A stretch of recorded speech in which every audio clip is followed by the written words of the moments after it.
He entered the courtroom like he owned it, which in many ways he believed he did. Marcus Whitfield, tech mogul and Silicon Valley darling, strode through the mahogany doors with the confidence of a man who had never lost anything he truly wanted. His $1,000 suit was pressed to perfection. His silver watch caught the morning light just so. And beside him walked the woman who had become his newest acquisition, Victoria Chen, 26 years old, Instagram perfect, and draped in red silk that cost more than most people's monthly rent.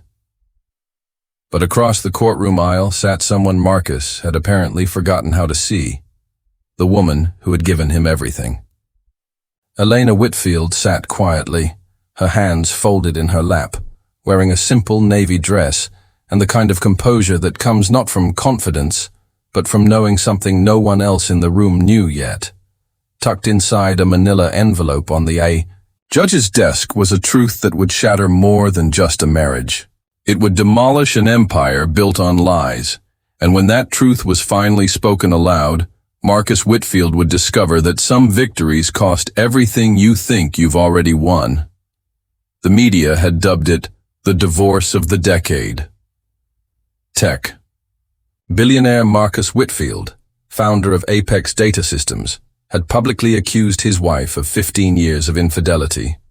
He demanded paternity tests for their 2 children and walked into every hearing with Victoria on his arm like a trophy. He'd earned. The headlines painted Elena as the scorned wife clinging to relevance while Marcus paraded his newer, younger model through charity galas and industry events. But something happened that morning in Courtroom 7B that even Marcus's army of high-powered attorneys hadn't anticipated. A sealed envelope, a quiet revelation, and a judge who had no patience for theater.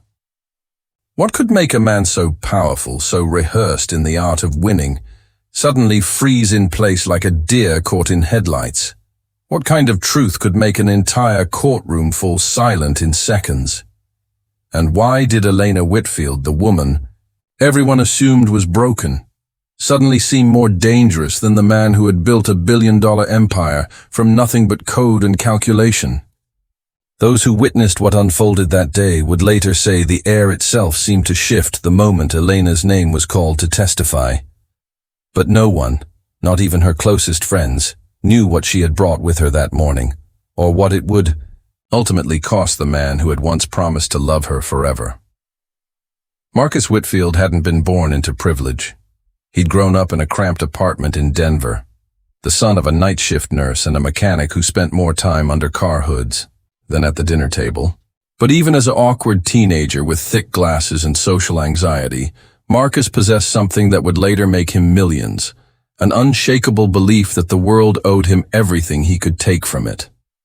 By 34, he had built Apex, data systems from a garage startup into a cybersecurity empire that protected the digital infrastructure of half the Fortune 500. Money flowed like water. So did fame, recognition, and the kind of lifestyle that came with private jets and invitations to events where billionaires made small talk over champagne that cost more than most people's cars. Elena Rivera had met Marcus during their senior year at Stanford. She was studying art history, spending her afternoons in dusty archives researching Renaissance painters most people had never heard of. He was a computer science major who lived on energy drinks and lived in the basement lab, debugging code until his eyes burned. They met, ironically, when the campus coffee shop ran out of his usual order, and Elena offered to share her table while he waited for a fresh pot to brew. "You don't look like the coffee-sharing type," she had said, amused by his obvious discomfort with the social interaction. "You don't look like someone who talks to strangers," he'd replied, and somehow that awkward exchange had become the foundation of everything that followed. Elena was different from the other girls Marcus had fumbled through dates with. She was quiet, thoughtful, and possessed an ability to find beauty in things most people overlooked. A cracked sidewalk where weeds had broken through concrete, the way late afternoon light fell across library tables, the expressions on strangers' faces when they thought no one was watching. She made Marcus feel like he was worth paying attention to, and in return, he looked at her like she was the only mystery in the world he actually wanted to solve. They married 2 years after graduation, in a small ceremony in Elena's hometown of Santa Barbara. She wore her grandmother's dress, and Marcus, who had never owned a suit before that day, fumbled through vows he'd written on notebook paper at 3 in the morning. When Apex began to take off, Elena was right there beside him. She designed the company's early branding, handled press interviews with a grace Marcus never possessed, and became known in Silicon Valley circles as the artist who tamed the tech genius. But after their son Daniel was born, followed 2 years. Later by their daughter Sophie, Elena stepped back from the public eye. Not because Marcus asked her to, but because she believed in the life they were building together. She traded gallery openings for soccer practice, client meetings for parent-teacher, conferences and late-night strategy sessions for bedtime stories. She folded herself into the quiet, invisible work of raising a family, trusting that love, like the art she'd always been drawn to, didn't need an audience to be meaningful. But success changed Marcus in ways neither of them had anticipated.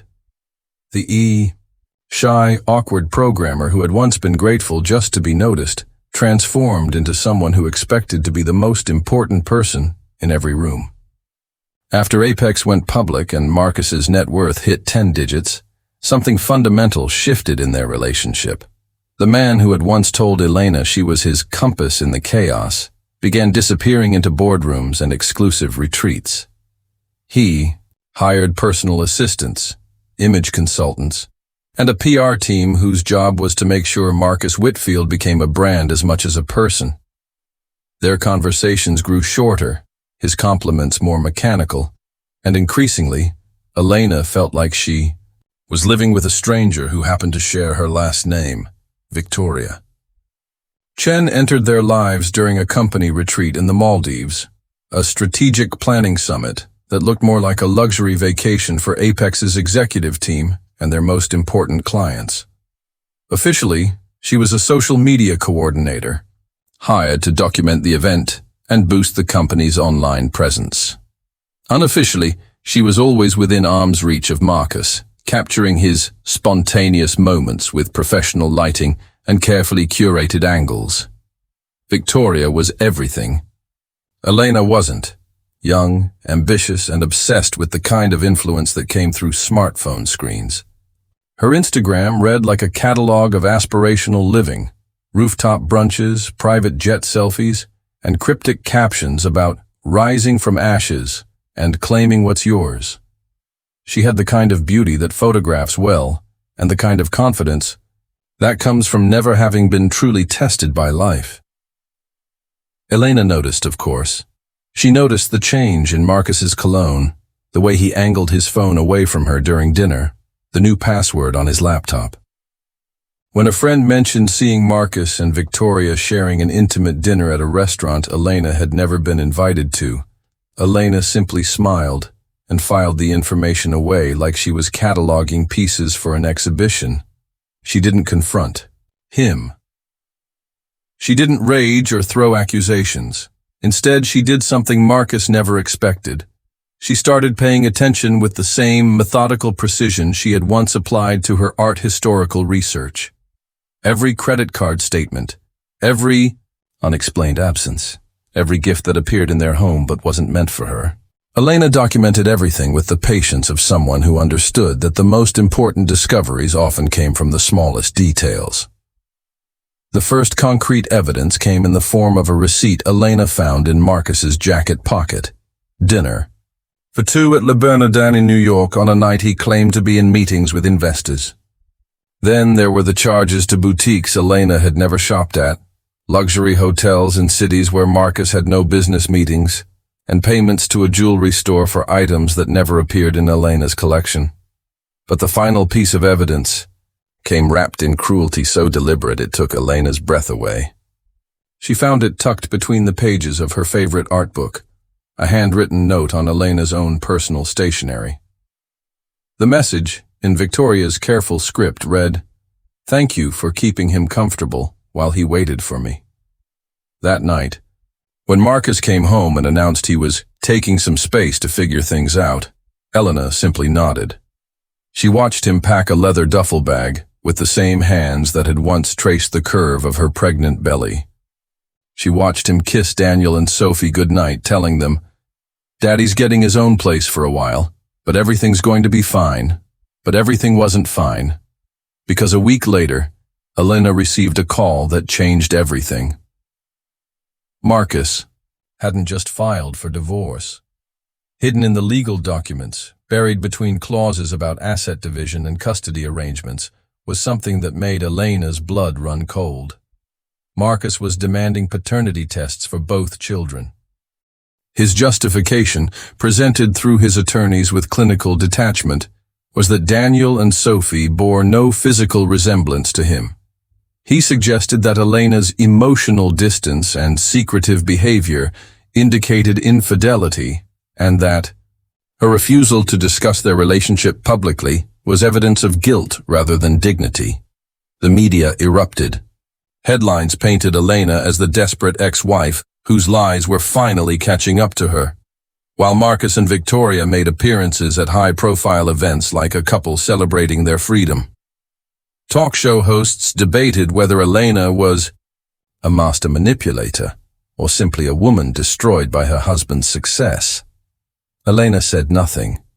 She dressed her children for school each morning, attended mediation sessions with quiet dignity, and when photographers camped outside their home, she simply drew the curtains and continued living her life. But behind that facade of calm acceptance, Elena was working. She retained a private genetic testing lab in Seattle, reputable, discreet, and with no connections to Marcus's vast network of influence. The tests were processed, triple verified, and sealed under chain of custody protocols that would make tampering impossible. At the same time, Elena's attorney began quietly unraveling Marcus's financial records. What they found was staggering. Over $1.8 million had been funneled to accounts connected to Victoria Chen. Not directly, that would have been too obvious, but through a web of shell companies, fake consulting contracts, and offshore accounts that painted a clear picture of corporate funds being used to finance Victoria's lifestyle. The paper trail was meticulous, and it was damning. The evening before the final hearing, Elena sat in her daughter's bedroom, reading Sophie a story about a princess who saved her kingdom not with magic, but with wisdom. As she closed the book, Sophie looked up with the kind of innocent clarity that only children possess. "Mommy, if Daddy says we're not really his kids, does that mean he doesn't love us anymore?" Elena felt something break inside her chest, but she kept her voice steady. "Sweetheart, you and Daniel are the most loved children in the world. No matter what anyone says, nothing will ever change that." After Sophie fell asleep, Elena went to her study and opened the file her attorney had labeled Final Evidence. Inside were the sealed DNA results, the ones no one outside the lab had seen, along with financial records that traced every dollar Marcus had spent on his double life. She stared at the envelope for a long time, not because she feared what it contained, but because she already knew the truth. The question wasn't whether Daniel and Sophie were Marcus's children. The question was whether Marcus was the kind of father who deserved them. The morning of the final hearing, Courtroom 7B was packed before the doors officially opened. Reporters, legal analysts, curious spectators. Everyone wanted a front row seat to watch Marcus Whitfield destroy the woman who had once been called the heart of his empire. Marcus arrived at exactly 9:00 a.m., as if punctuality could somehow emphasize his control over the situation. He wore a charcoal gray suit that probably cost more than most people's monthly salary, flanked by a team of attorneys who moved like a small army. Victoria walked beside him in a cream-colored dress that hugged her figure perfectly, her hand resting possessively on his arm. They entered like conquerors, like people who had never doubted they were on the right side of history. Elena arrived 5 minutes later alone. She wore a simple black dress and carried a small leather folder that contained everything Marcus didn't know she knew. She didn't look at him as she took her seat at the plaintiff's table. She didn't need to. Judge Patricia Morrison wasted no time with preliminaries. She acknowledged both parties, outlined the motions before the court, and then reached for the first envelope, the paternity test results Marcus had demanded. The courtroom seemed to hold its collective breath as she read the findings aloud. Daniel Whitfield, 99.99% probability of paternity attributed to Marcus Whitfield. Sophie Whitfield, 99.99% probability of paternity attributed to Marcus Whitfield. Marcus didn't move, but Elena watched his attorney lean over to whisper something urgent in his ear. Victoria's smile flickered just for a moment. Judge Morrison continued without pause. The court notes that Mrs. Whitfield has submitted additional genetic testing results obtained independently. These results confirm the findings just read into the record. She lifted a second envelope. However, Mrs. Whitfield has also requested that additional paternity testing be conducted regarding a pregnancy currently attributed to Ms. Victoria Chen. The silence that followed wasn't quiet. It was thunderous. Every person in the courtroom seemed to lean forward at once. The results of that testing are as follows. 0.00% probability of paternity attributed to Mr. Marcus Whitfield. What happened next would be replayed on news programs and social media for weeks. Victoria's face went white. Her hand slipped from Marcus's arm as if she'd been burned. She turned toward him with an expression of pure panic, but Marcus was already pulling away from her, his body language shifting from confident to furious in the span of seconds. Judge Morrison lifted her gavel but didn't strike it yet. Instead, she looked directly at Marcus and spoke with the kind of quiet authority that commanded absolute attention. Mr. Whitfield, this court does not exist to facilitate your personal narratives or to provide a stage for your public relations strategies. You have attempted to question the legitimacy of your own children and defame your wife's character under the protection of this institution. As such, the court finds your claims to be not only baseless, but malicious. She ruled swiftly and decisively. Full custody to Elena, substantial spousal support, and a recommendation that the district attorney investigate the financial irregularities uncovered during discovery. Elena stood, gathered her folder, and walked out of the courtroom without looking back. She passed Marcus and Victoria, who were now sitting several inches apart, no longer touching, and stepped into the hallway where reporters waited like hungry vultures. One journalist called out, "Mrs. Whitfield, do you have any regrets about how this played out?" Elena paused, turned slightly, and smiled. Not with bitterness, but with the kind of grace that holds no apology. "Yes," she said, her voice clear and steady. "I regret not speaking up sooner. I regret letting anyone make my children question their worth even for a moment." That statement, captured on dozens of phones and cameras, went viral within the hour. The video that changed everything was only 38 seconds long. It showed Elena walking hand in hand with Daniel and Sophie outside the courthouse.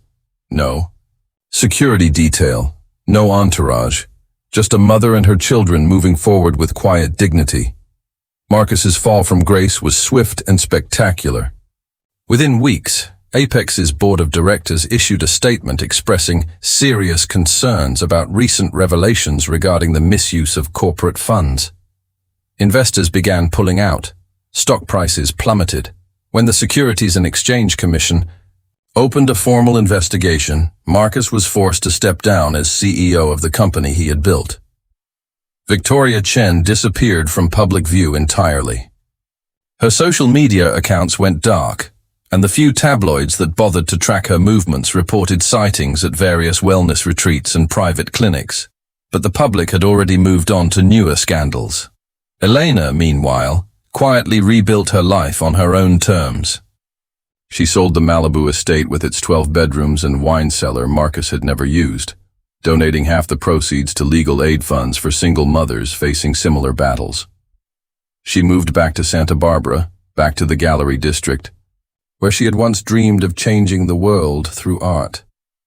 Her first exhibition in 15 years was titled Hidden in Plain Sight, The Art of Invisible Labor. Each piece explored themes of motherhood, marriage, and the quiet strength required to survive betrayal without losing yourself in the process. The show sold out before opening night. In the end, Elena Whitfield never had to raise her voice to be heard. She didn't need to match Marcus's public relations machine or compete with Victoria's Instagram perfection. She simply waited for the right moment to present the truth and let that truth speak for itself. The final twist came 6 months later, when DNA testing revealed that Victoria's child belonged to her personal trainer, a detail that somehow found its way to TMZ despite Victoria's attempts to keep her private life out of the headlines. Marcus, facing federal charges for misuse of corporate funds and a civil lawsuit from Apex's shareholders, attempted to reach out to Elena through their attorneys. He wanted to discuss reconciliation and explore co-parenting options that might benefit everyone involved. Elena's response, delivered through her lawyer, was brief. Mr. Whitfield's time for discussions ended when he chose to question our children's legitimacy in a public forum. Any future communication regarding Daniel and Sophie should go through the court-appointed mediator. Today, Elena runs one of California's most respected contemporary art galleries. Daniel and Sophie attend private school under their mother's maiden name, Rivera, and spend their afternoons in art classes and soccer practice rather than dealing with photographers and reporters. They know their father loves them because Elena has never said otherwise. But they also know that love and respect are different things, and that sometimes the people who claim to love us most are the ones who hurt us deepest. Marcus Whitfield still makes headlines occasionally, usually related to his legal troubles or his attempts to rebuild his tarnished reputation. But the man who once commanded rooms full of powerful people now finds himself mostly alone, learning the hard way that money can buy many things, but it can't purchase back the trust of the people who mattered most. Elena never speaks publicly about her marriage or its end. When asked about her experience during rare interviews about her art, she simply says, "Sometimes the most powerful thing you can do is wait for the right moment to tell the truth.